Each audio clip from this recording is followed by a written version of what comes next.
বিভিন্ন ধরনের কথা আমাদের সমাজে প্রচলিত আছে। দরিদ্র তুমি মোরে করেছ মহান। আবার কেউ কেউ বলেছেন দারিদ্র হচ্ছে একটা অভিশাপ। প্রাচীন কাল থেকে অনেক ধর্ম বলে আসছে যে তুমি যদি পৃথিবীতে দরিদ্র হয়ে জন্মাও তার অর্থ এই যে পরকালে তুমি একটা স্বাচ্ছন্দ্যময় ধনী জীবনযাপন করতে পারবে, আর সেজন্য দারিদ্র অবস্থা খারাপ নয়, বরং এটা একটা আল্লাহর পুরস্কার। কিন্তু সার্বিক বিশ্লেষণ করে আপনি যদি দেখেন তাহলে দেখবেন যে আসলে দারিদ্র কি আসলে কোনো পুরস্কার হতে পারে? আপনাকে আল্লাহ প্রচন্ড ভালোবাসেন বলেই দরিদ্র করে পাঠিয়েছেন? আল্লাহ কি আপনাকে প্রচন্ড ভালোবাসেন বলেই আল্লাহ চান যে আপনি আজীবন দরিদ্র থাকেন? আমার কাছে এসব কথার কোনো অর্থ নেই। ভাগ্য যে বিষয় সেটাকে না মেনে কোনো উপায় নেই, আপনাকে ভাগ্য মানতেই হবে। আপনার ভাগ্য সুপ্রসন্ন বলে আপনি ফিলিস্তিনে জন্মগ্রহণ করেন নাই। আবার কেউ কেউ যদি এভাবে ব্যাখ্যা করেন যে আপনার ভাগ্য সুন্দর বলেই আপনি ফিলিস্তিনে জন্মগ্রহণ করেছেন, কারণ ইসরায়েলের বোমা খেয়ে আপনি মারা যাবেন আর সরাসরি বেহেশতে চলে যাবেন। সুতরাং প্রত্যেকটা জিনিসের দেখার পার্সপেক্টিভ ঠিক করে নেয় যে জিনিসটা সঠিক নাকি বেঠিক। আমি আজকে যে আলোচনা করতে বসছি সেটা হচ্ছে যারা দরিদ্র, এটা কি তারা নিয়তির কারণে দরিদ্র?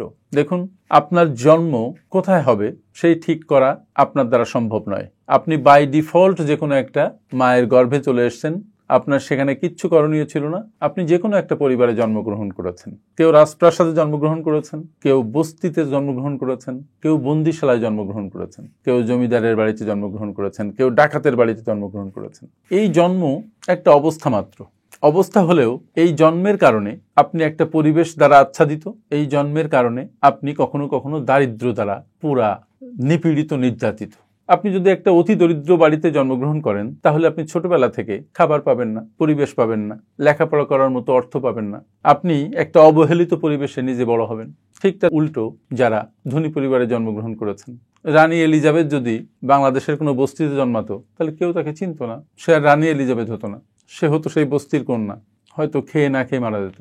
সো জন্মসূত্রে যে সৌভাগ্য, এটা প্রত্যেক মানুষের জীবনে একটা বড় প্রাপ্তি, যদিও সেই প্রাপ্তিতে তার কিছু করণীয় নেই। আবার জন্মসূত্রে খারাপ জায়গায় জন্মগ্রহণ বা দরিদ্র জায়গায় জন্মগ্রহণ, এটাও তার প্রাপ্তি।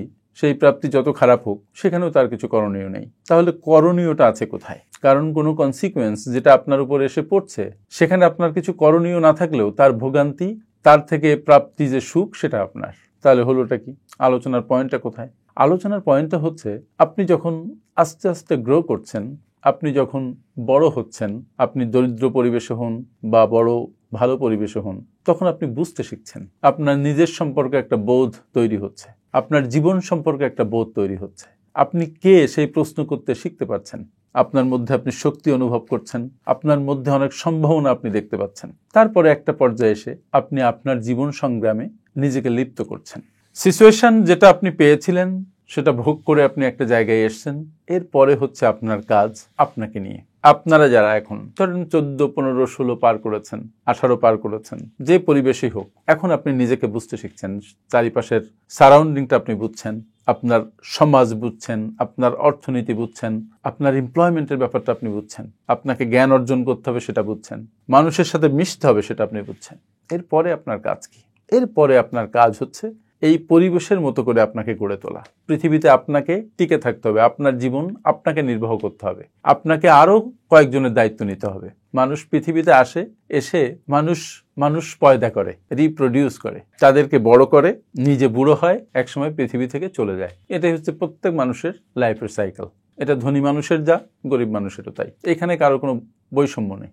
তো তাই যদি হয় তাহলে তুমি দরিদ্র পরিবেশে জন্মেছো, বড় হয়েছো ঠিক, কিন্তু এখন তোমার দায়িত্ব তোমাকে নিতে হবে। এখন তোমার যে সিচুয়েশন, সেই সিচুয়েশনে তুমি কি করছো? তুমি কি এখনো দারিদ্রকে মেনে নিবে? তুমি কি এখনো তোমার বর্তমান অবস্থাকে মেনে নিয়ে বাবা মাকে দোষারোপ করবে, পরিবেশকে দোষারোপ করবে, রাষ্ট্রকে দোষারোপ করবে? নো। তুমি খেয়াল করে দেখো, একটা ধনী পরিবেশে বড় হওয়া মানুষ আর তোমার মধ্যে কিসের পার্থক্য?